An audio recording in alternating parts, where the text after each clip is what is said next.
Sure. All right, very good. So here's an overview of my presentation. I will start with a little bit more about myself and how I grew up, and then I'll talk a little bit about some of my research focusing on mental health disparities. I'll talk about a health education program that I started in South Los Angeles called Advocates for African American Elders. And then I'll actually talk more about my current projects. We'll end with that. So the question, what does it take to make a Black mental health scholar? And so many of us, not just me, but I think many of us come to be known by our works. And so this image of Google Scholars is one way that many of us come to know about the work of other people. And generally, we're sort of seen as that person, what we write, what we publish, what we put out there for people to consume, along with our CVs and some of our accomplishments, our awards, et cetera. And so here, there's an image of me sort of being named among the world's top 2% of scientists, along with people who are actually here as well. And this is kind of, these are the kinds of accolades and accomplishments that people see and respect, and rightly so. But there's so much more to getting to this point, and this is what I really want to talk about today. So I want to start with humble beginnings. I want to start literally at the beginning. So these are my parents and my sister and me. My mother is one of 11. She was born in a really small town in Louisiana. My grandparents later migrated to Orange, Texas. Interestingly enough, that's where my father was born. They actually met in Sacramento. He was born in Orange, raised in Austin, Texas. And then my sister and I were born in Sacramento. And that's where I spent most of my time until I was about 9 years old. This is my father. He served in a segregated army. He later became a barber and a computer operator.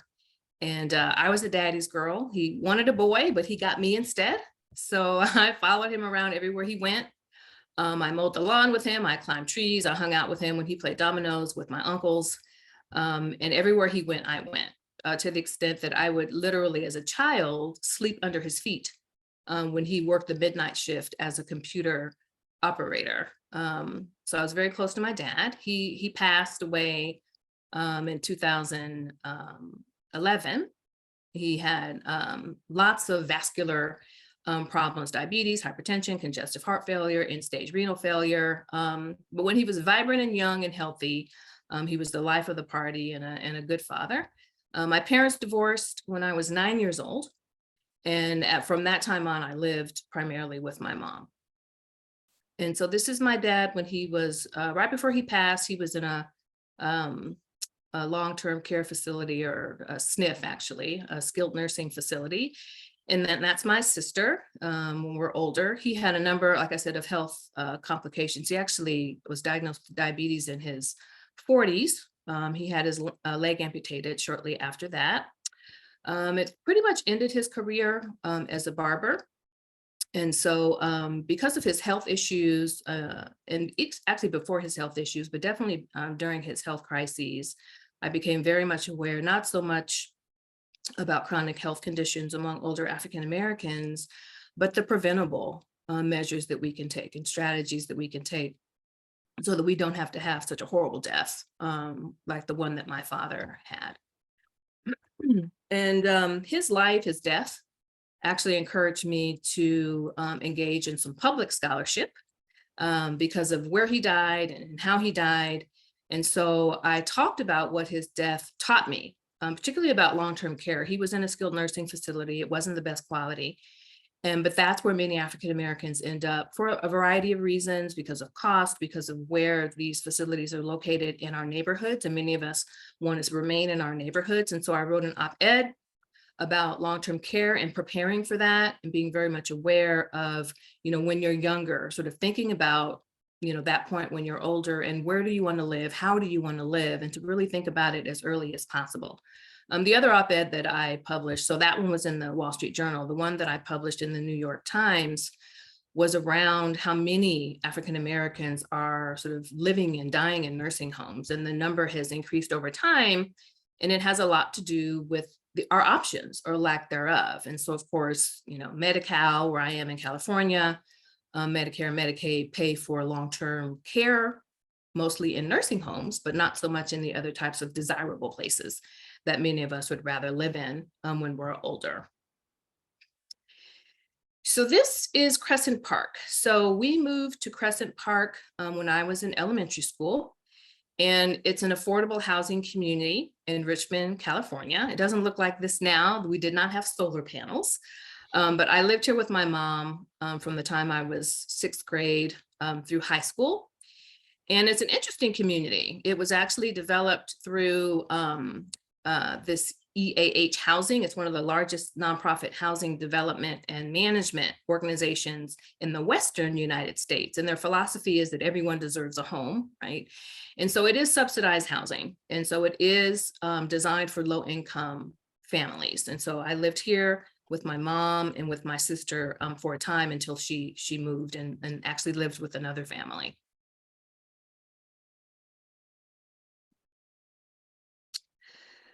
So this is an article that was featured, and it was the person that was featured, her name is Alana Bolds, and she's an anti-violence advocate, and she conducts active shooter drills for children who live in Crescent Park. And it has a lot to do with the gun violence that many of us experience, and I experienced growing up in Richmond, California. And the gun violence was inevitable. I mean, it was something that was oftentimes normalized by us. And so this advocate and many anti-violence advocates are teaching children how to respond to gunshots. And so she mimics the sound of gunshots so that children can learn how to run and hide and be still to remain safe.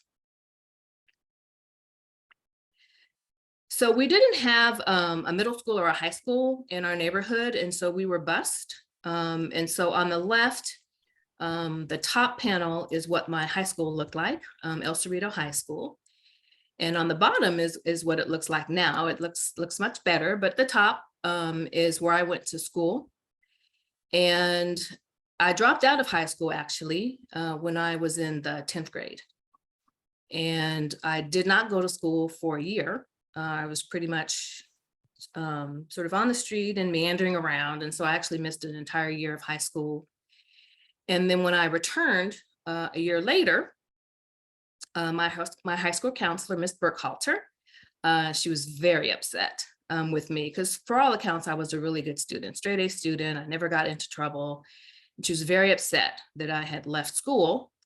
And she advanced me to the 11th grade, which is the grade that I should have been in, and told me if I didn't do well, that she would put me back in the 10th grade and have me repeat that grade and finish up. And so, of course, I listened to her, and she was very kind to me. I was often hungry when I went to school, and she fed me, but she was very gracious because she never asked about my home life. She never asked whether I was hungry. I'd just show up and she would coincidentally want a snack, or coincidentally it was lunchtime and she'd share her food with me. And so in that year, actually she advanced me to the 11th grade. And so I was able to finish that year with a very high GPA. And I ended up graduating from El Cerrito High School. I was the only African-American honor graduate in this high school that year. And when I came back to high school, she asked me, well, what college are you going to go to? And I was like, I'm not going to college. My parents never talked about college. In fact, my mother told me she wasn't paying for anything beyond high school. And so I never talked about college, never even thought that I would go to college. And so she stepped in and she intervened. And she told me that every Friday, there was an advisor that came to El Cerrito High School and met with students who were preparing applications to go to UC Berkeley.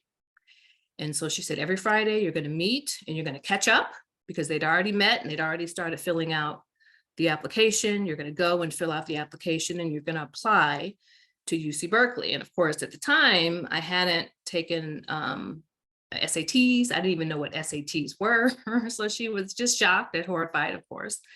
And so I took the SATs, and I asked my parents to pay for it, actually, so I could register. The SATs at that time was $55. And so my mom said she would not pay for the SATs. My dad told me he would pay for the SATs, but he didn't. And so just in case, to be prepared, I got $1 for lunch every day. And so I knew the date that I had to pay. And so I counted back 55 days and I saved my lunch money until I had $55 to pay for the SATs. And so I showed up and I gave them my 55 $1 bills, and I was able to register to take the SATs. So I went to UC Berkeley. I was an undergrad. I majored in sociology and I minored in African American studies. And there's the campanile, which is a very known, beloved symbol of UC Berkeley. And my first year at UC Berkeley, I actually dropped out of college because I didn't have the money to pay for it. And my mother wouldn't pay for it. In fact, she, interestingly enough, changed the locks on me. I was at school and she changed the locks on me. So I was actually out. I didn't have a place to live at the time. And so I ended up getting a job. And if you look across the bay, that's the San Francisco Bay, you'll see the Golden Gate Bridge. And that's where I worked. I worked at the Golden Gate Bridge. I dropped out of UC Berkeley, worked there. And I started working all shifts, because when you start at the bridge, you have to work all 3 shifts until you get a permanent shift. And so after working for 3 years, I was able to get a permanent shift. I worked from 2 p.m. to 10 p.m. And then I applied to go back to Berkeley, and I was able to get back in. They let me back in with just taking 1 class, and I got a good grade in that class. So I was admitted back to Berkeley. So I went to Berkeley during the mornings, and then I went to work on the Golden Gate Bridge from 2 to 10 at night. And then after I took all the classes I could take in the morning, the only classes that were left for me to take were in the afternoon. And so I bid for the graveyard shift, and I got the graveyard shift, which was 10 p.m. to 6 a.m. So I worked from 10 p.m. till 6 a.m. I get off at work at 6. I go home and sleep for about an hour and a half. And then my first class was at 9 in the morning. So I lived in Oakland at the time. And then I'd drive to Berkeley and I'd go to school during the day and then rinse and repeat. So I did that for about 3.5 years while I worked as a toll officer on the Golden Gate Bridge. And I should say I graduated with honors from Berkeley, which was, a huge accomplishment for me. I paid for every single dime on my own. I had no loans, but I worked full time. And that's one of the reasons that I worked and continued to work full time, because I didn't want to have student loans or anything that I'd have to pay back. So I continued to work there. So while I was attending UC Berkeley, I lived here. This is an apartment complex called Keller Plaza. It's a low income apartment complex. So I lived there with my boyfriend and his mother and his brother. We all lived in the same apartment. They took me in because I, of course, didn't have a place to live at the time. And so I lived there and I felt really safe, loved and supported. Brenda Bailey, my boyfriend's mother, took excellent care of me. She worked at the post office, and she allowed me to live there rent-free. She wouldn't take any of my money, and she thought it was really important for me to stay in school and to do well. And that's all she really cared about. So she was super supportive of me. So, however, outside of those gates, there was a lot going on. So this is a headline from the LA Times, and a lot of papers around the country picked up this story. But again, this was what was going on in the neighborhood around me, and actually in the apartment building where I lived. And so you see this story that was posted in the LA Times about a drug kingpin.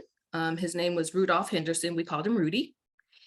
And he was arrested for conspiracy to sell cocaine. He actually rose to prominence in Oakland in the cocaine trade after Felix Mitchell who was notorious. He was sent to prison, and so someone took his place. And so Rudy took his place. He had ties to the Medellin cartel in Colombia, and he actually employed a lot of the people who lived in West Oakland, where I lived, and actually who lived in the apartment complex where I lived. He was one of the major employers in the area. This is another article talking about Rudy's death. Rudy was killed in North Oakland. I'm sorry, I lived in North Oakland. He was killed in North Oakland at a very popular restaurant. We used to go there all the time. Most of us actually went to this restaurant where Rudy was shot and killed. So the restaurant is Lois the Pie Queen. We all loved Lois the Pie Queen. It was a neighborhood gym. And so this is where Lois the Pie Queen is located. And this is where I lived in Keller Plaza. So it was really close. And this again is the environment that I grew up in, and I thrived here. I did well here. I was safe and I felt protected. But again, there were a lot of things going on in the neighborhood, in the household where I lived. Karen, I have a question for you. Yes. So when I look at the pictures of where you grew up and even the Keller apartments, they look really nice from the outside, and it doesn't look like it could be dangerous. Whereas when you go in the South, as an example, you know you're in the projects. Yes. So was your place where you grew up, would that be considered projects for Richmond? No, they wouldn't be considered projects. They were more for low income working. So most people were working, not all, but most people were working or had some type of income. And then for us, my mom might have paid a little bit different in terms of rent compared to my aunt who lived just a few doors down, because my aunt wasn't working, but my mom was working. Okay. And so it was subsidized. So it depended on your income, but generally you had to be low income to qualify to live there. Okay, thank you. Yeah, you're welcome. So my academic path, or my path to academia, wasn't really straightforward. It was just one of the many paths that led me to PRBA, the Program for Research on Black Americans at the University of Michigan. And so I added what I experienced, all of my experiences, the positive ones and as well as the challenges. I added them with all the rest of the PRBA scholars and students who have their own path, right? And I think it was really important for us to all bring our different perspectives and our experiences and tell all of our stories. And they got woven into the work that we did. They framed the perspectives that we had and the approach to the work that we did.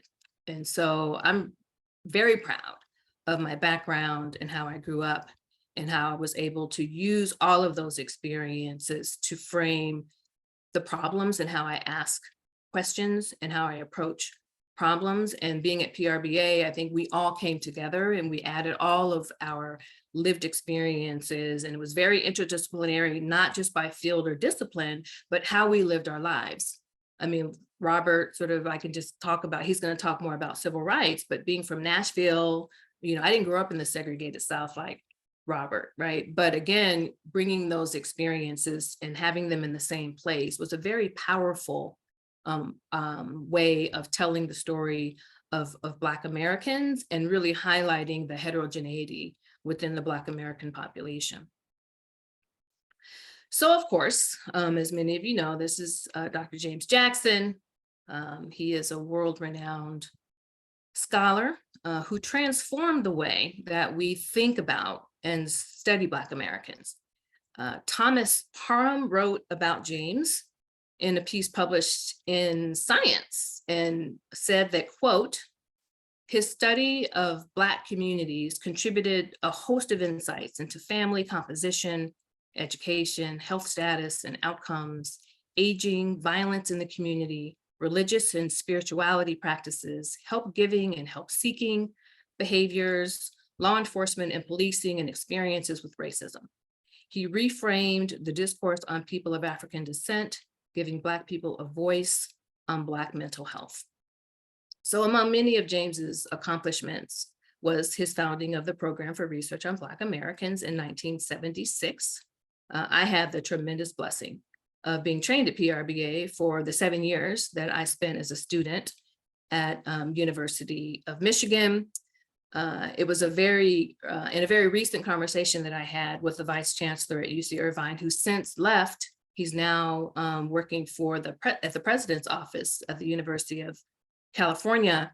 He described PRBA as an HBCU with resources on the Michigan campus. And I thought, yeah, that's an interesting perspective and probably right.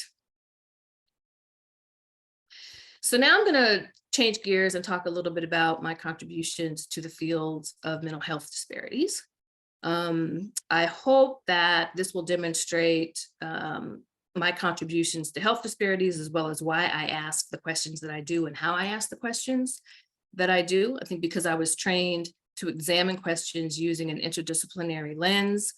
I understand that mental health and wellness among Black Americans is connected to a wide variety of factors, and I look at a wide variety of factors in my work. And so I'll talk about, just give you a sampling of what that looks like. So first, I want to acknowledge my mentors, Robert Taylor, who's here, Linda Chatters, who's here. They are incredible human beings, and they have done a lot to support me over the years. And so I just want to say that much of what I've accomplished has a lot to do with the mentoring that I received from Robert, from Linda, from David Williams, from James, and from the large PRBA family. And so I owe all of you a debt of gratitude. So throughout my career, I received funding primarily from NIH to support my research as a student. I received a diversity supplement, and as a graduate student, I received graduate student research support. I've had R01, K awards, and all of it was really to focus on mental health among African Americans and looking at not just risk factors, which is often what we tend to look at and read about in academia, but some of those strength factors, those protective factors, those resource factors that really help us thrive as communities. And so most of my work from the very early years up until now has examined the dual nature of social support, right? The positives as well as the negatives. And so this is an example of one of the studies that I did, this published in the Journal of Geriatric Psychiatry. And it was actually the first study to examine positive and negative social relationships and mental health disorders in older African Americans. And so here are some quick findings. We used data from the National Survey of American Life, and that's pretty important to note.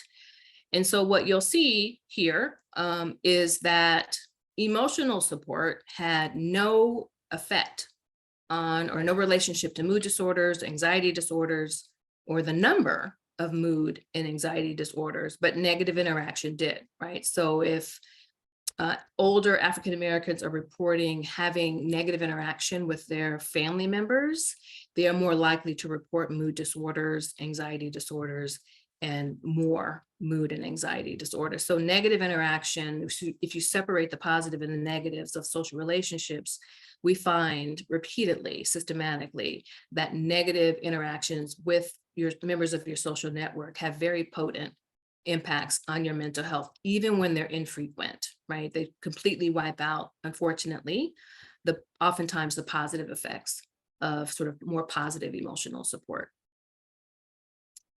So this study used data from the Health and Retirement Study to examine the relationship between social network diversity and cognitive status in middle-aged and older African Americans. And so the importance of this study is that social network diversity has been linked to cognitive status in older adults.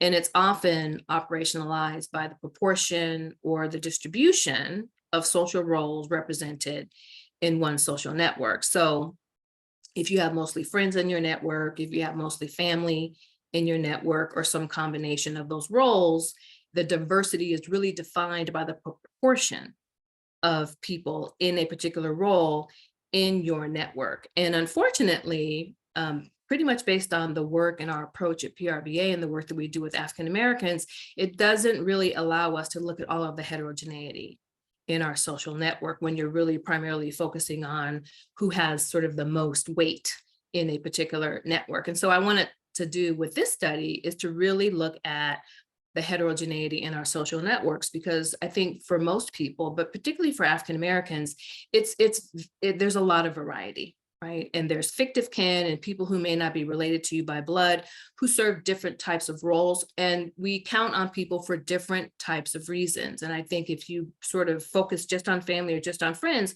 we're really losing some of that heterogeneity. And so this was the purpose of this study was to sort of capture that heterogeneity, but also speaking to the literature that talks about how important social network diversity is. And also sort of contributing to the literature that doesn't have a lot of studies focusing on social networks and African Americans within the sort of ADRD, Alzheimer's disease, and related dementias research. So these are just some quick findings from this study. It tells you that there are 3 different social network types that were identified. There's a friend-focused that's represented by the blue line. And you'll see toward the right, it's pretty high in terms of looking at friends versus focusing on children and family. So that's why I called this one the friend-focused. And then there's the diverse, which is represented by the orange line, which is pretty much sort of high across all children, friends, and family. And then there's the restricted network, which is generally low, right? And it's primarily sort of, there's a little blip around children, but it's generally sort of previously described as low support. I just called it restricted, where people sort of have less support across their networks, right? And so what's important to note about these findings is that even though the only network that was associated with better cognitive status was the friend-focused network, which is the blue line, there's still a lot of variety, right? So even within the friend-focused network, African Americans, middle-aged and older African Americans and whites are still getting support from their family, right? And they're still getting support from their children. So it's not that they're just getting support from their friends. And that's true of all of these networks. People are still getting support from members of their network. And so I think when you look at networks in this sort of heterogeneous way, you can actually say, yes, you might be getting certain types of support from a particular network, but it's still being sort of interacting with the support that you're getting from other members of your network. So it's really important for us to look at the range of support that we're getting from a variety of sources to really understand, in this case, what's important and supportive for cognitive health. And so in addition to looking at the complexity of social relationships, I also look at within group variation within Black Americans to highlight the heterogeneity, mostly in the Black American population. And so we have to sort of thank David Williams and others who really helped us understand the importance of including Caribbean Blacks in the National Survey of American Life, because again, there are similarities between those who are born in this country, those who aren't born in this country, and those who are born in the Caribbean versus those who are born in the United States, and interesting sort of health effects with respect to immigration. And I think it's so important, and I still to this day talk about ethnicity when I talk about Black Americans, and people still are scratching their head a little bit because Black Americans aren't really talked about as an ethnic group, but we do know that there are ethnicities within the Black American population, and there are a lot of differences, and we often are aggregated, where we don't really understand and document the distinctions between ethnicity. And so this was a study to look at some of the distinctions between African Americans and Caribbean Blacks. And so this study was published in Social Science and Medicine, and it includes African Americans and Caribbean Blacks. And the main point of this study was to speak to studies that were reporting higher levels of depressive symptoms among Black Americans, but lower levels of mental health disorders among Black Americans. And I argued that we're missing important groups that may in fact have clinical depression when we're aggregating, because we're throwing everyone together and averaging. And when you put people who have clinical depression in groups with people who don't, then it's going to kind of wash out. And so I really wanted to disaggregate those groups so we can actually find those groups who might have, really severe clinical depression or high risk that are being aggregated with those who have low risk, right? And so we're missing populations. And so that was the point of doing this study. So I used, again, the National Survey of American Life. And I use latent class analysis, which is a way of sort of disaggregating some of these data to allow for profiles or classes to be defined. And so you'll see with the yellow line, these are the African Americans and Caribbean Blacks who reported high symptoms, high depressive symptoms using the CEST. And you'll see with that high symptoms group, they tended to be defined by having lower SES, so lower education, lower income. There were more women in that particular profile. And what's interesting about that is I say more women, right? So generally we talk about women having higher depression rates or higher levels of depressive symptoms, but there were also men in this group too. It just so happened that there were more women in this group, but there were men there too. This group also had high negative interaction, and they had low levels of social support. So that's the high symptoms group. The low symptoms group, they tended to be older, but there were younger people in there too, right? There were more men in this group, but again, there were women in this group as well.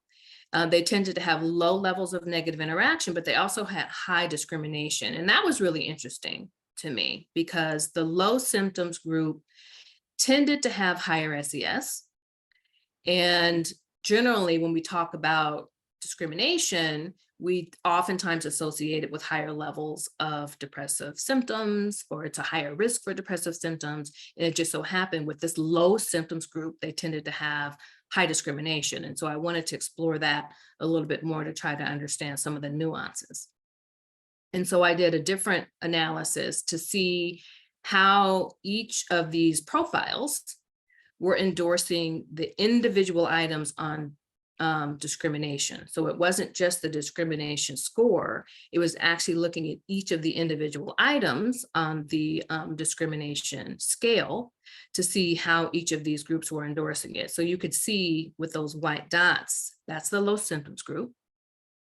They were actually reporting higher incidences of not being hired for unfair reasons, and the neighbors making life hard for them, and reporting bad service. And so otherwise the profiles were sort of generally similar in terms of how the low symptoms group and the high symptoms group are reporting their experiences of racial discrimination. But what this shows you is that for African Americans and Caribbean Blacks who are reporting low symptoms, who happen to have higher SES, were experiencing racial discrimination and in the workplace, in their neighborhood, and with respect to services, right? And so it's sort of domain specific. So instead of just looking at a score, which tells you something, it's really important to look at sort of what is the variation within that score. And we can see that the profiles and the types of experiences of discrimination were very different, even though the scores might have been similar. So domain specific discrimination, we know now, is really important, and it's associated with SES. We're just experiencing discrimination in different domains, potentially. And so sometimes I do respond to studies and to challenge findings because I have a different perspective, or I just disagree. And so this happened to be one of those studies. I read a study and they were reporting findings for Black girls and white girls, and looking at obesity and reporting that Black girls and white girls who were about 12 years old or so were very similar in terms of their BMI. And then 2, 3, 4 years later, the Black girls, despite engaging in physical activity, had higher levels of obesity. And these particular authors attributed that, they basically said that physical activity was not as beneficial for Black girls as it was for white girls. And I disagreed with that. And so I did this study, and the inclusion of social stress was the difference, right? So I looked at depressive symptoms among women, I included white women, Caribbean Black women, and African American women, but added social stress to help us understand why physical activity may or may not have the same effects on obesity. And I also included depression in this study. And so what you'll see in this sample is that this is the sample, this is the findings for African American women.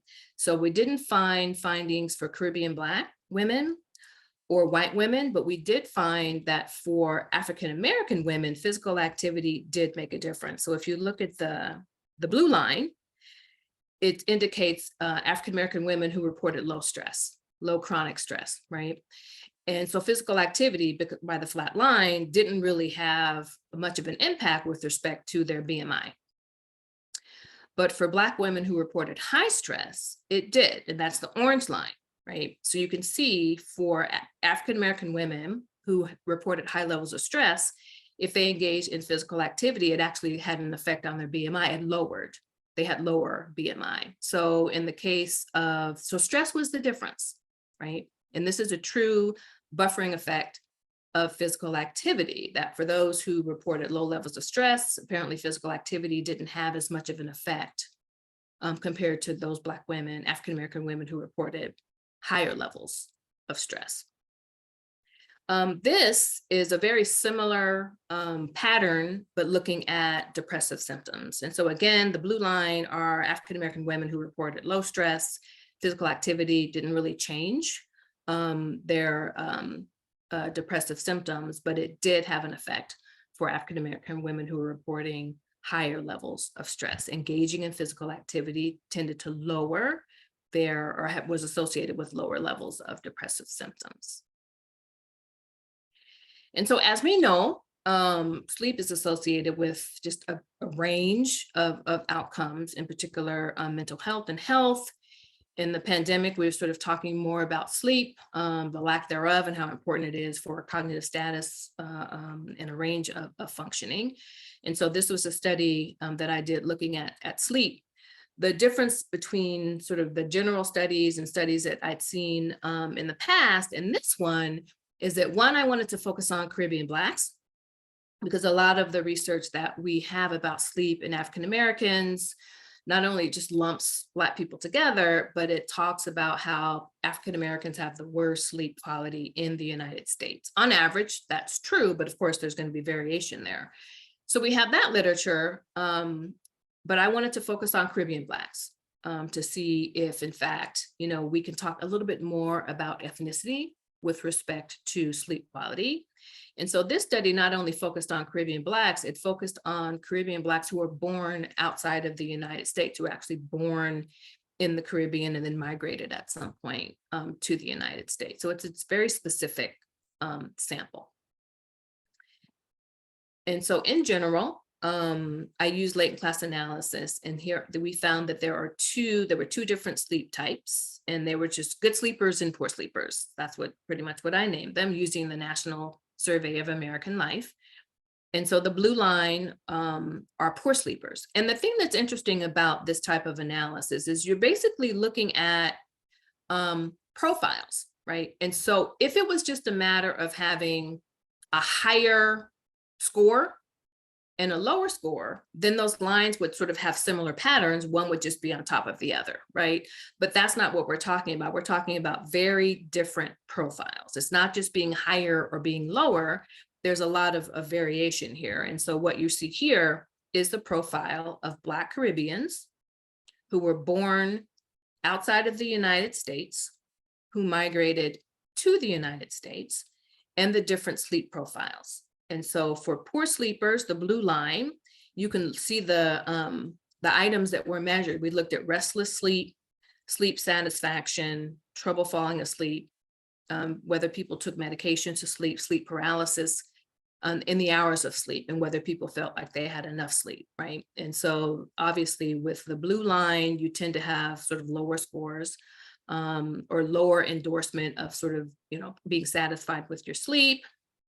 People slept for fewer hours, people didn't get enough sleep.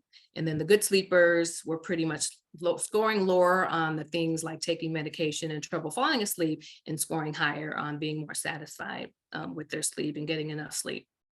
So we can see that there's two different profiles. The poor sleepers reported higher levels of depressive symptoms, which was the point of this particular analysis. But it wasn't just that we know that poor sleep quality is associated with depressive symptoms. It's really important for us to know that there's variation. So if you look at sleep paralysis, the two different profiles are pretty similar in terms of how they were endorsing that. And again, highlighting Caribbean Blacks and the importance of ethnicity within the Black American population. And then the final point about this is, yes, in general, Black Americans have poor sleep quality in the United States, but there are people who sleep well.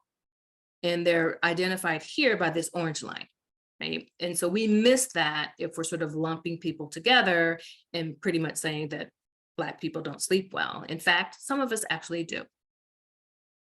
Excuse me, Karen, Yes, I have a question about the previous study. And yes, so I'll just repeat the question. So in the study where the author said Black girls did not benefit from weight loss programs, did you use the NSAL data set in your response study? Because the authors also use a national sample. yes, Okay. yes. Good question. Yes, I use the NSAL. Okay, thank you. You're welcome. All right, and so this is featuring another aspect of my work. So in addition to looking at racial discrimination, I look at sort of the cellular level, right? Sort of how does racism or racial discrimination get under the skin? This particular study was looking at social relationships. And so this is looking at telomeres. And I published a study previous to this with my colleagues and it showed that racial discrimination was associated with shorter telomere length, which is sort of a marker of accelerated aging. And so I wanted to focus on, well, if that's the case, how do we disrupt that relationship, right? So if experiences of racial discrimination is associated with accelerated aging among African Americans, is there anything that we can do about it, right? And so at the time, most of the research was showing this relationship between discrimination and accelerated aging, but not really talking about factors that might disrupt that relationship. And so here's my contribution to that literature. I wanted to focus on social relationships. And so the study that I'm sort of following up was a study that with my colleague David Che, who focused on sort of the racial discrimination and telomere length. And one of the co-authors is Elizabeth Blackburn, who actually won the Nobel Prize for discovering telomerase, which is the enzyme that helps sort of lengthen telomere length. And so she was our co-author on the first paper.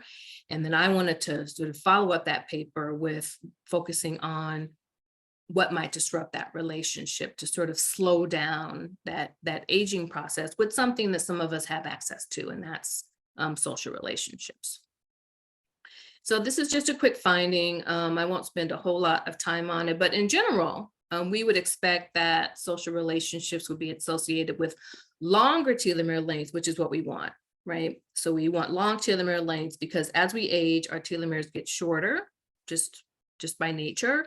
But they can that shortening process can be accelerated when you're exposed to stress, right? And so with African Americans, there have been reports that sort of shortening of that telomere is an accelerated process, and to some extent as a result of the stress that we experience over our lives. And then life is really interesting where you start to see these really short telomere lengths. And why is that important? Well, because shorter telomere lengths tend to be associated with a host of chronic health conditions, as well as depression and Alzheimer's disease, right? So we want long telomere lengths.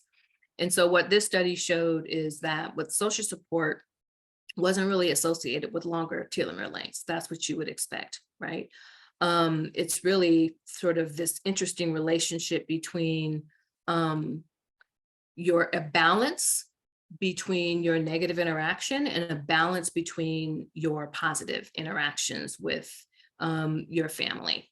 So it's not just a clear cut if you have positive interactions with your family or high levels of social support, you will have longer telomere lengths. There's something else that's actually going on. And so what I should mention that I use data from the health and retirement study for this particular study. And it showed that social support from family was associated with shorter telomere length, which is what we don't want, but that was interesting. It's contrary to just a handful of studies that were actually looking at social support. And also there was no main effect of negative interaction on telomere length. And so what I hypothesized was that negative interaction would be associated with shorter telomere lengths because it's a stressor. So as you can see from this figure, the interaction characterized by high social support and more frequent interactions was actually associated with longer telomeres. Right? So if you had high levels of social support and more frequent negative interactions, you actually had longer telomeres. So it appears that social embeddedness is really important. So in our previous work, some of the work that I published with Robert Taylor and Linda Chatters, we've sort of talked about, when you're engaged in social relationships, it's not all good. You're going to experience some negative interactions, but the more embedded you are in your relationships and the more you're interacting, you're going to get a lot of both, right? And so negative interaction in and of itself is not bad as long as you're getting positive interactions. And it could be that because you're engaged, because you're embedded, because you're interacting with your family frequently, you're going to get sort of doses of both of those things.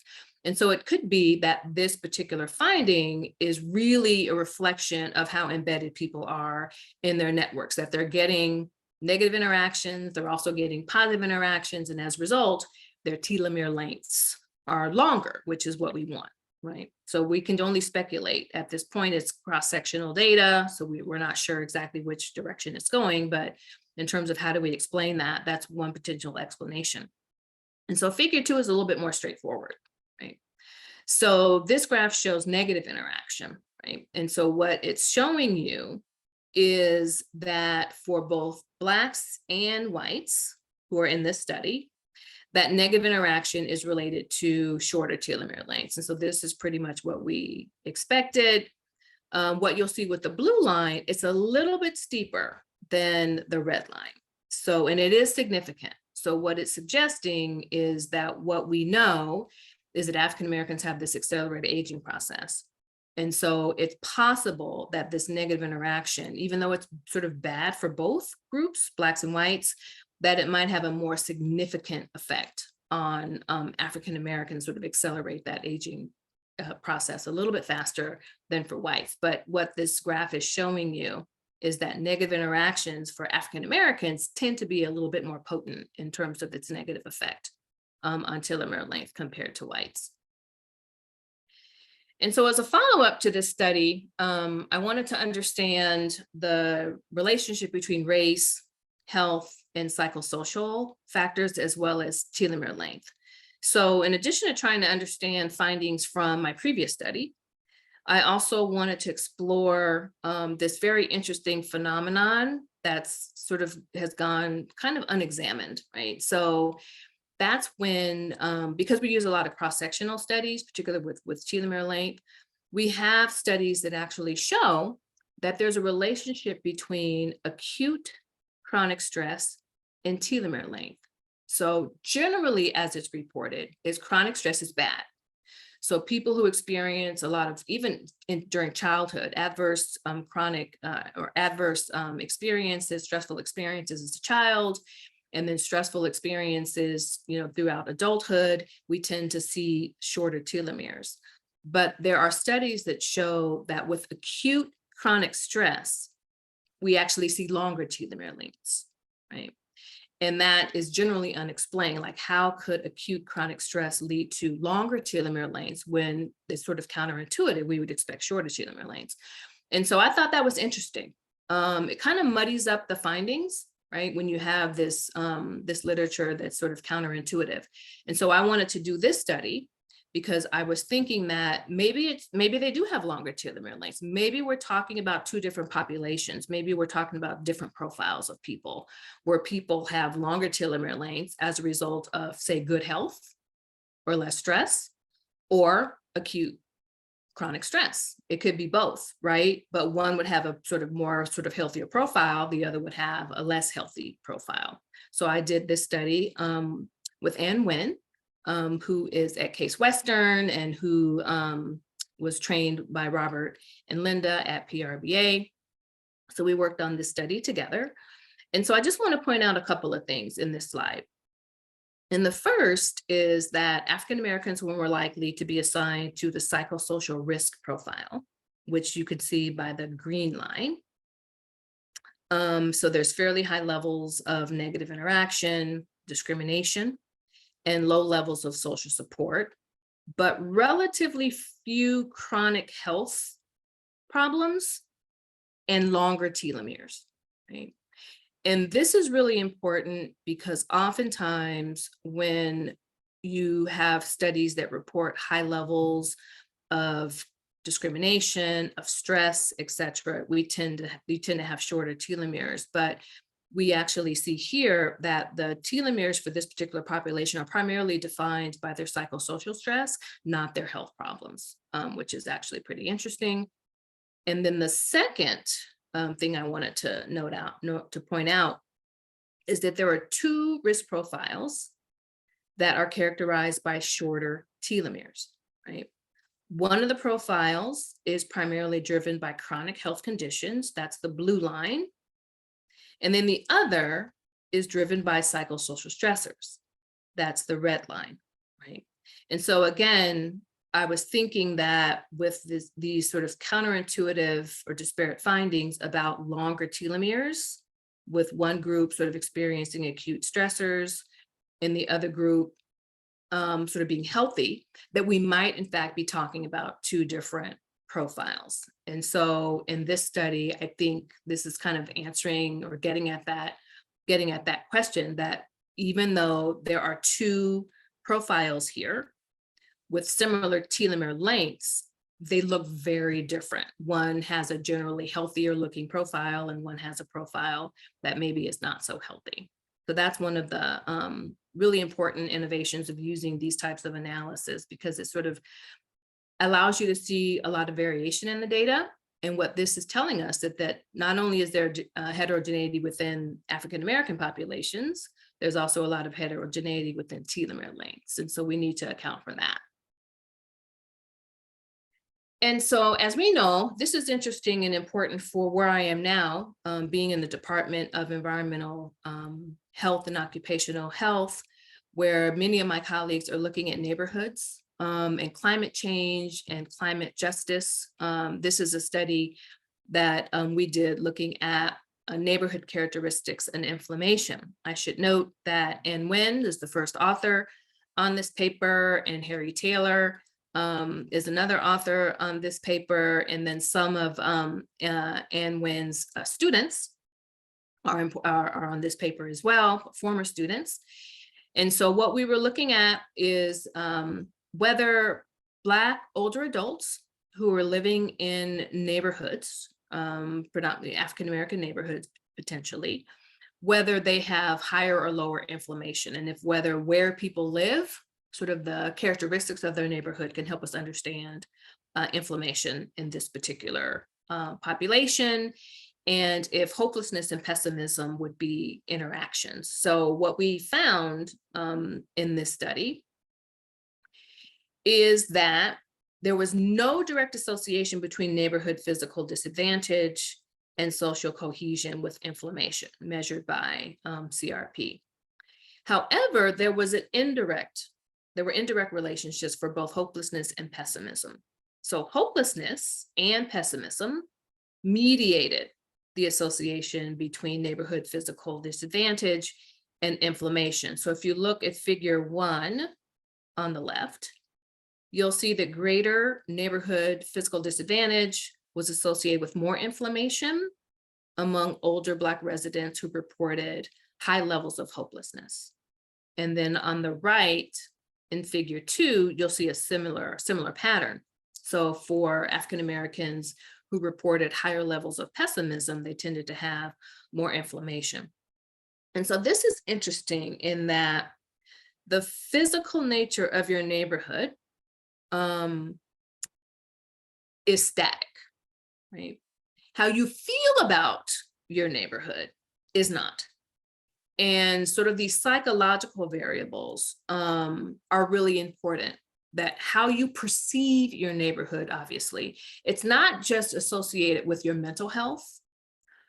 What we find is it also helps us understand inflammation. And, you know, so we're talking now about sort of biological factors, and it's very important contribution to the literature where we're sort of focused on cause and effect and sort of tangible objective measures, but these psychological measures are really important. And you can see why maybe older Black Americans who are living in the same neighborhood might have different health profiles, and maybe some of that could be explained by a variety of factors, but also by how people are perceiving their neighborhood. For you, if you perceive it more positively, in this case, you have lower inflammation. If you perceive it more negatively, then you have higher inflammation, which is, of course, inflammation is related to a host of chronic health conditions and other health issues. So finally, this is a more recent study that was published in the Journal of Aging and Health. This entire journal was dedicated to the legacy of James Jackson. And so I was fortunate enough to be asked to contribute to this particular journal special issue, and it was definitely an honor. Thousands of people could have been asked to contribute to this study, and I was asked to do that. So I was very happy to do that. My study was in collaboration with Ann Nguyen, who was my mentee. Again, like I mentioned, she was also mentored by Robert and Linda, and she was my postdoc when I was at USC. So we've worked together quite a bit. So we were interested in examining the link between social relationships and obesity by looking at the relationship across race, ethnicity, and age. And so I'm going to share some quick findings. So a few of the findings to note. First, we found that African Americans had higher BMI, body mass index, than whites, which is consistent with previous studies. However, there was no significant difference in weight between whites and Caribbean Blacks, which highlights one of the limitations of sort of lumping Black Americans together. So in this instance, Caribbean Blacks, the profile in terms of weight looked more like whites than it did compared to African Americans. So we also found that Caribbean Blacks had lower BMI than African Americans, right? So that, again, the importance of looking at ethnicity. And so the second thing that you'll see actually in the first figure is that white respondents who had higher levels of support from their family had lower BMI. So let me just take that out so you can see that. So whites had lower BMI if they received support from their family, as expected. So this is consistent with previous studies, but that's not necessarily true among Caribbean Blacks. So Caribbean Blacks who reported receiving higher levels of emotional support from their family, they actually had higher BMI. And there's all kinds of ways of explaining that. But the thing that's really important is not only to consider ethnicity with respect to Black Americans, but to also understand that social support can be sort of perceived in many different ways. Oftentimes it's seen as a protective factor, but there's so much more about what social support is and whether it's protective or not, and what types of interactions might be encouraging certain types of behaviors. And so that's really important to consider. Caribbean Blacks, I should note, to highlight the importance of looking at these ethnic differences. So for example, there's some evidence that closeness to and emotional support from family members is associated with negative health consequences for Caribbean Blacks. I mean, that's what's been reported. I think there's a lot more to say about that. But what that literature is saying, that sometimes social support, maybe the pressures that many people might be experiencing, might in fact lead to some type of a stress response where it might result in different types of eating behaviors and thus, sort of a higher BMI. But again, all of that is pretty speculative. And then finally, I just want to talk about this figure. It shows the difference between social support and BMI by race, ethnicity, and age, with social support being associated with higher BMI among older white respondents and younger Caribbean Blacks and middle-aged African Americans. And so again, what this study shows is the importance of considering not just ethnicity and race, but also age, right? So social support is more or less protective depending on race, depending on ethnicity, and depending on age, right? It's not a protective factor or risk factor across the board. So now I'm going to shift to talking about advocates for African American elders. I'm going to try to get through this as quickly as I can. This was a health promotion and health education program that I started in Los Angeles. So when I moved to USC from the University of Washington, I was doing work in Seattle with the mayor and a number of elected officials around older African Americans and service provision and quality of services. So when I came to LA, I was looking for something similar, and there wasn't anything that existed here. And so I started my own program. And here are some of the founders. The gold box there shows you where many of these individuals came from AARP to mayor's office, and people who were working in the mental health and behavioral health space. And they're pictured here. And we had an inaugural event. This was to announce advocates for African American elders to the community. And so I asked Maxine Waters to be our keynote, and she agreed. And so she sort of gave us her blessing. And she's representing many of the communities in South Los Angeles. And so she was our keynote to introduce advocates for African American elders to the community. So one of the first things I did as a survey researcher was collect data. So I'm going to go through this pretty quickly. I received funding from the California Wellness Foundation.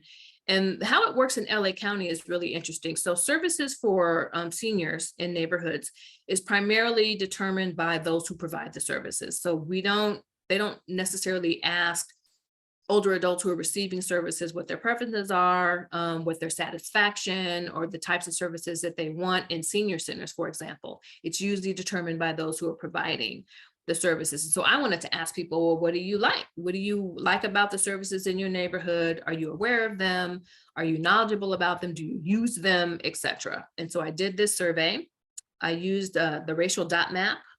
This is based on the 2010 census, which helped me identify what neighborhoods to go to collect data. I want a really heterogeneous sample of African Americans. And so those green dots represent African Americans, the orange dots represent Latinos, the blue dots are whites. And as you can see, this is LA. So and the red dots are Asians, right? So it's very, very diverse. We don't live together. And so I went to neighborhoods where there was a clustering of green dots, because that shows sort of residential segregation of Los Angeles, to get samples of African Americans. Then I would go to other communities where there were fewer African Americans to get a more heterogeneous sample. So the goal was to get 200 people in about 6 months. I ended up getting 550 in about 4 months. A lot of people wanted to participate. And so here's one of the key findings. You can see here, we asked about a range of things. So not just their use of senior programs, whether they were aware of them or knowledgeable about them. We asked about social isolation and food insufficiency and mental health and physical health and anything else I can think of while I had their attention. This was something that was important because at the time there was new legislation that was passed called the Coordinated Care Initiative, and it established this demonstration project for those who are receiving both Medi-Cal and Medicare. And you would be automatically passively enrolled into this experiment if you didn't opt out. And that was really concerning. This number, 81.5%, had never heard of this initiative before, because people were being, educated about it. People were already being passively enrolled in it. And when you go out and you are recruiting and talking to African Americans, many of whom are Medi-Medi, because we were in Watts and Compton and places where a lot of people were receiving these types of benefits, they had never heard of this program. And if you don't do something to opt out, you will be automatically enrolled into this new experiment, and it could really disrupt your healthcare, because it's now this new HMO that's being with a 5 different health plans. So we're really concerned about people having their healthcare disrupted. So we saw this number and acted upon it really quickly. So we started to do our own education in African American communities, and we did talk shows. And so not a lot of PowerPoint, not a lot of sort of lecturing, but, workbooks and toolkits, so that, and experts who were following this initiative to help people understand what it was about, what to pay attention to, and how to make an informed choice about whether you wanted to participate, and if you didn't, how to opt out. And we had the health plans there, so that people can ask them questions about it. But it was our way of making sure that people didn't have their health care disrupted. And so this is just some of the ways that I've disseminated some of my work over the years. On the left, the Justice and Aging, we partnered with them. They actually attended and participated in some of our talk shows and thought it was a great way of talking about really complicated healthcare transitions to hard to reach populations. And so they wanted to do an issue brief with us. So we wrote a piece called Thinking Outside of the Box with them.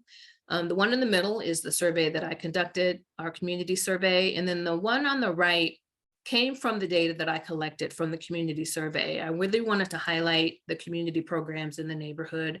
I had a lot of data, and this was actually picked up by the state legislature. And so I testified at the state legislature about the importance of community-based programs, not just that they exist, but that they have high quality, and how important it is for them to have that high quality, and that they're present in African American neighborhoods, because it helps Black people stay in their community. So now I'm going to move quickly to BrainWorks. I designed an intervention, Alzheimer's disease literacy intervention, to increase the sort of knowledge about Alzheimer's disease in response to this the high call volume that we were getting at Advocates for African American Elders from people who were concerned about their memory or the memory of their loved one in crisis mode. And so I decided to design this intervention to increase Alzheimer's disease knowledge. And so this shows you just racial disparities. We know that really the one known factor that we know that's related to Alzheimer's disease is age, right? The risk increases as you age. But as you can see, the risk for African Americans increases significantly compared to white. So that by the time we're 85 plus, more than half of us have Alzheimer's disease. And there's a host of other disparities in terms of how soon we know. We're less likely to know about it sooner. We're more likely to get it at earlier ages. We're more likely to have more severe symptoms at younger ages. We're less likely to know information about Alzheimer's disease, to be treated for Alzheimer's disease, to be diagnosed with Alzheimer's disease. There's just a ton of disparities related to Alzheimer's. And so I wanted to contribute to, sort of educating and promoting awareness about the disease. And so what we do know is that if you have some level of Alzheimer's disease literacy, it's much like health literacy, right? If you can recognize the symptoms, if you are aware of what to look for, if you have that level of literacy, you're more likely to seek help, and you're more likely to get tested for cognitive screening, which is really important. And African Americans have a much lower level of Alzheimer's disease knowledge and a much lower access to education and information about the disease. And so I created BrainWorks. And so I enrolled 225 community dwelling African Americans, 45 years and older, in about a month and a half. So we got 193 who qualified. There were 3 different arms. One was a talk show only. And then one attended the talk show, but they also received daily text messages. And these text messages were designed for the general population, something that you would receive on the Alzheimer's Association website, or NIH or CDC, just general messages about brain health. And then we took those same messages and tailored them for African Americans. So the language was a little bit different, idioms, but it just was more reflective of how many African Americans sort of talk. And so, but the messages were exactly the same. And so in the end, after about a month, this is the baseline. So we have the mean on the Alzheimer's disease knowledge scale, that's the score. And then we have the control group. The control group just attended the talk show. And then you have the group that received general tailored text messages, and the group that received tailored text messages. So general text messages and tailored text messages. And they were randomly assigned to these groups. And so this is baseline. This is the score on the Alzheimer's disease knowledge scale before the intervention. And then a month later, everybody's score went up, but it went up highest among those who received the culturally tailored text messages. And this is just some of the ways we disseminated findings from our study. On the left, we had a brunch. So anytime we collect data and have study findings, we report the findings to the participants first. And so we had a brunch and reported the findings. The second is an infographic. So this is something we would give to members of the community about the study findings. The third image here is a news story that was done about the study. And then on the right is the actual peer-reviewed journal that was published in the American Journal of Geriatric Psychiatry. We also have a video on YouTube called BrainWorks, which is really cool, so check it out. I designed a course using this. Actually, I've taught a course and I used this video as part of the course. It's a research course focused on adults and older adults. And so I actually used BrainWorks as a way of engaging students in an actual study, asking the typical questions you would ask in a research class about the research question. What's the population, sample size, study design, dependent variable, et cetera. And so they get to watch this study as part of the curriculum. Let's see, I'm gonna check the time to see how much time we have. Okay, so these are studies, these are actual members of my team. Miss Mardell is on the left, and she was featured in a story I was asked to contribute to, and I asked her to join me, and it was published on CNN and a number of other media. And on the right, I was also asked to contribute to a story for the LA Times, and I dragged Miss Maxine to contribute as well. And so she was featured in this story in the LA Times. It got picked up actually internationally.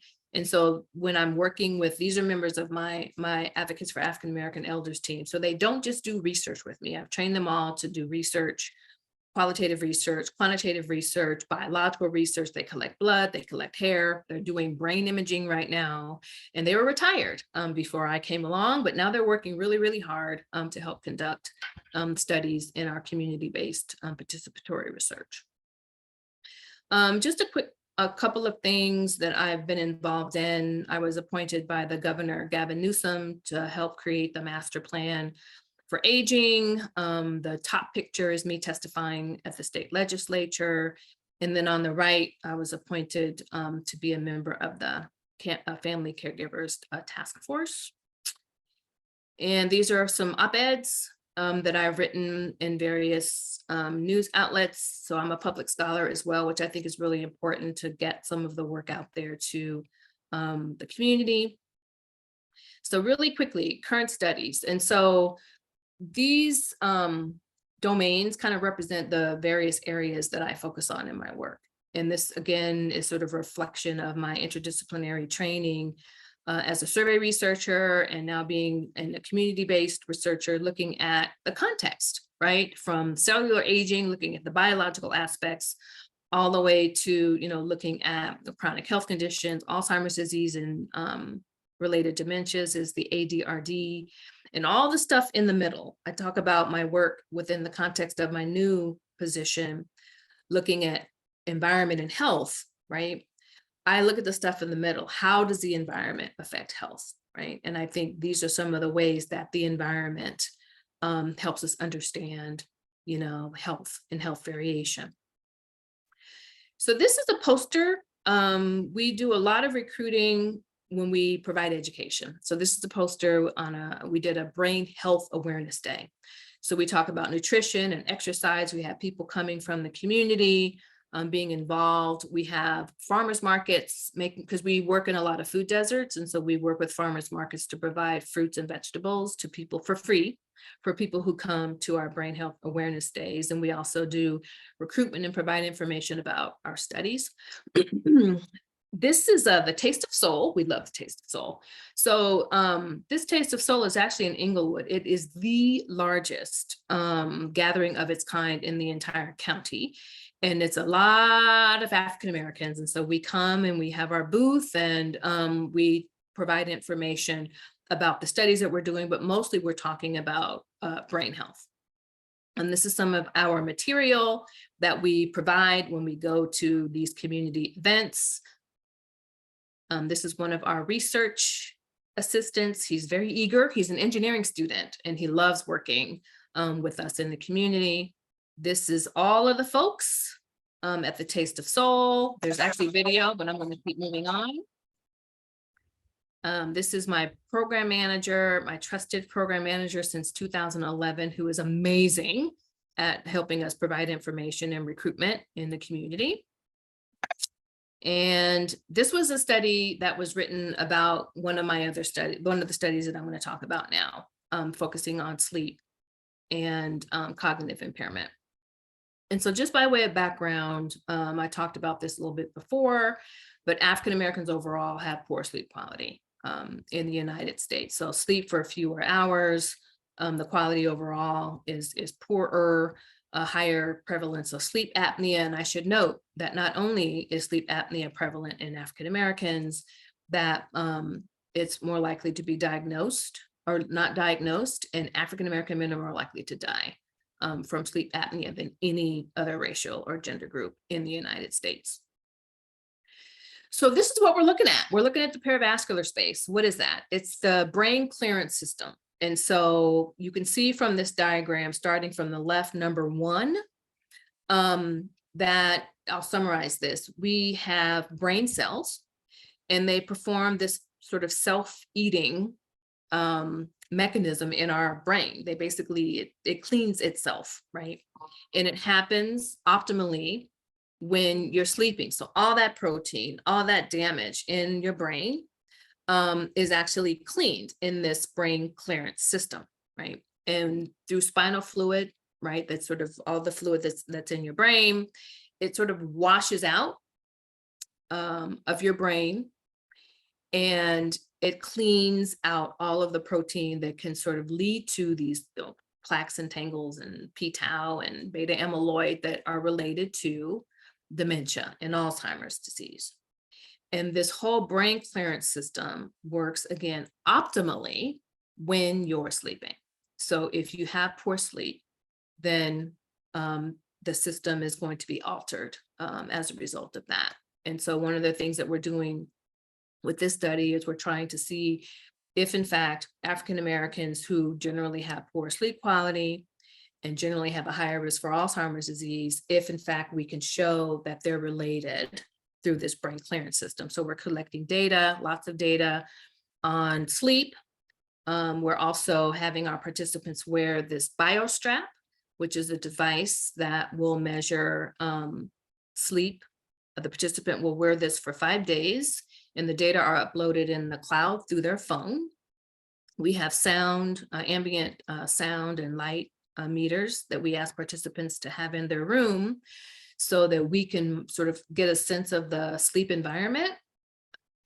And we have the 7T scanner. So we're using the scanner to get an image of the perivascular space. So we're doing MRIs for each of our study participants to see if we can sort of link the sleep quality to this brain clearance system. And so this is a 3D image.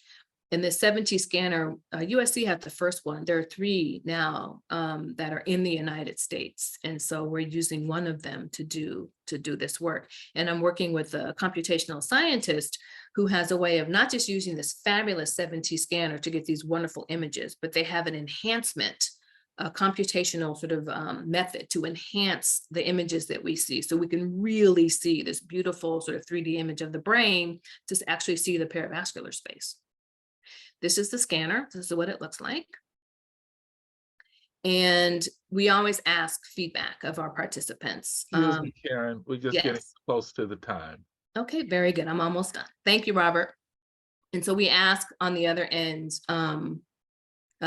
in terms of their satisfaction with the study and what they liked about the study, so we can improve. And so to wrap up, I'm going to talk about the second study that we're collecting data for right now. Both are in the field. We know that racism is related to premature aging. We talked about the accelerated aging process. I've used telomeres in the past, and this just shows that by the age of 60 to 69, African Americans on average 5 years older biologically than whites of the same chronological age. And many have shown that it's not lifestyle factors that help us understand premature aging among African Americans. It really is SES, discrimination, and neighborhood disadvantage that's associated with premature aging. So I'm working with my colleague Jude Carroll and Steve Cole at UCLA to look at the effect of racial discrimination on gene expression. And so again, we're using survey data to collect data on racial discrimination and a number of other factors. We're using this Tasso device to collect blood. And I can talk about, well, I don't have time to talk about that, but the Tasso device is actually really cool. It's not a hypodermic needle. It actually will collect blood in that little sample right there. It doesn't need to be refrigerated. It can be housed and stored for months and be assayed. We're looking at cultural mistrust as a way of disrupting the relationship between racial discrimination and accelerated aging. And we're looking at social relationships to see if that will help us understand if there's any way to disrupt the relationship between racial discrimination and accelerated aging. This is the Tasso kit. This is one of our, Miss Mardell is one of our team members. We try everything on ourselves. And so this is her showing us how the Tasso device is used. And so this is Brian actually collecting blood from her. And we share this with our study participants as well. And this is what it looks like after it's collected. It goes in the little envelope, it goes in a box, and it gets shipped to the lab. And we also talk about the benefits of participating, which is really important. And so with this particular, with our sleep type study in particular, participants have an opportunity to participate in groundbreaking research. They get real access to cutting edge research in real time. So they have sleep information. Once we do the MRIs, they get the CD with their image on it right after they're done participating. They can share that with their primary care physician. We also have neurologists who can help explain the findings to them. That particular scan, that 7T scanner, the scan in and of itself is worth anywhere between $2,000 and $4,000 that they get for free. They take that with them. They'll have a baseline assessment for those who have never had a scan before. And again, like I said, they can address any concerns with their primary care physician, and they get the findings first before anyone else receives it. And so with that, I'd like to end. I'd like to just say that, the path from humble beginnings to the top 2%, it actually runs through the village. And here's a picture of our village. And with that, I will end. Thank you. Thank you, Karen. You're welcome. I have 2 questions, and Yes. then we'll open it up. So Russell asked if do you plan to do research that combines that features Caribbean Blacks and African Americans and environmental issues, and as it relates to health and stress? Yes, to the extent that I can, to the extent that Caribbean Blacks are represented in Los Angeles, and we do include Caribbean Blacks in our study. So yes. And you may see this is from Camille. You may want to look at it yourself, or I can read it to you. It's in the chat. Okay. But here, I'll do it then. Yeah. She says, thank you. And there's several people who say thank you. But the question is, given the intergenerational aspects of health and their impacts on children, especially those who are system involved, what do you see as the next frontier of health equity, given the rise in mental health issues? Oh, geez. that's such a broad question, and I don't do children. So I think one of the things, and I happen to be writing a grant right now, and we're focused on suicide, and I think, and COVID. And I think just in looking at the stress that both children and parents and communities were experiencing during this period, and the rates of suicide that have just exploded, and the rates of mental health conditions that have exploded with children, on top of the risk of the other social risk factors that children already had. I think we have a lot of work to do at the policy level, but still the same issues around access and treatment and identifying symptoms is really important. So I think, I don't know what schools, the behavioral health system in general, recognizing the symptoms and sort of really, really paying attention to some of the disparities is going to be really important. Let's open it up, and we just have one or two more questions that somebody just, you don't have to put it in the chat. You can just state it. Robert, I don't have a question, but I do want to say to Karen that I was just blown away by the amazing presentation you've given us tonight, your personal story, the breadth of your work, your role in advocacy.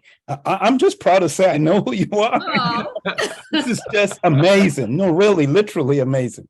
Oh, thank you. Thank you, David. thank you, thank you. Oh, thank you. Hi, my name is Marcus. My field is memory, cognition, and slowing, and I really appreciate your presentation. Is it possible I could see the slide or get information about, you said 5 years difference between the aging piece? Yes, on average, yes. Average, yes, please, I appreciate that thing. And I'm gonna email you because I need to put some of your information in my dissertation. Well, okay, absolutely. Let me mention that we first heard some of this presentation when Karen received the James Jackson Award from NIMH. And so I just knew that we really wanted her to do it for our audience. The research is great, absolutely, and the breadth is great. But I just always love your story, And I remember her telling me about the high school teacher, and that always sort of hit me that the importance of people who intervene, and she may not even realize that she intervened that much. She was just doing it. She probably did that to a lot of students. Yeah, and real quick, I know we're running out of time, but and Robert is the one who encouraged me to reach out to her. When I was a student, it didn't occur to me. I think I was still traumatized from my life. and I did. I found her daughter, Gloria Burkhalter, who at the time was working at UC Berkeley. And I remember as a student, she talked about her daughter, Gloria. And so I reached out to Gloria, and she said her mother remembered me. She told her my story. She was so excited to hear that I was at Michigan. And she recently passed like 2 years ago. And Gloria, her daughter talked about me at the funeral, which was just amazing. I mean, so yeah, she was definitely one of my guardian angels. Mm-hmm. Any last statement, because we don't want to hold people too long. Oh, here we go. This is from Bernadine Waller, and she asks, can you share a little bit of how to balance family life with your academic accomplishments? Do you have any wisdom nuggets for early career scholars? Well, I'm still working on that. It's interesting because where I am and where I've lived for many years, I've been away from my family. And so, I can't underestimate the importance of building that community in tandem with your academic efforts. Because I am a single mom, I have a 10-year, he just turned 10, and it's a challenge. And I think I waited. So it was a little bit different for me. I wasn't a young scholar when I had a child, but it's been, building community. And for me, it's really hard to ask for help. That's been the hardest thing, is to ask for help. Because I just assume that people are going to say no because of my life. And so I've had to learn to ask for help. And it's amazing how people will come to your aid. And then it reminds me, but they always did, right? They always did, even when I didn't ask. And so I think it's really important to build your village. Don't be afraid to ask. And there's so many people like us, right? So they understand the shoes that we're walking in. They understand the support that we need. And so it's not foreign. So it's okay to ask. Thank you, Karen. This was spectacular. Again, I just want to thank you for this great presentation. And I'm really happy that you're happy in your new position as an endowed chair. We are very excited about that. And I also just want to remind people that we'll do, I'll be presenting tomorrow. Again, there's no research, but it's highly family-based and highly civil rights. So a lot of Nashville-based civil rights movement, Diane Nash, John Lewis, and others, okay? Some Martin Luther King. So I think that, and again, I was raised in segregation, so we'll talk about that and the civil rights movement.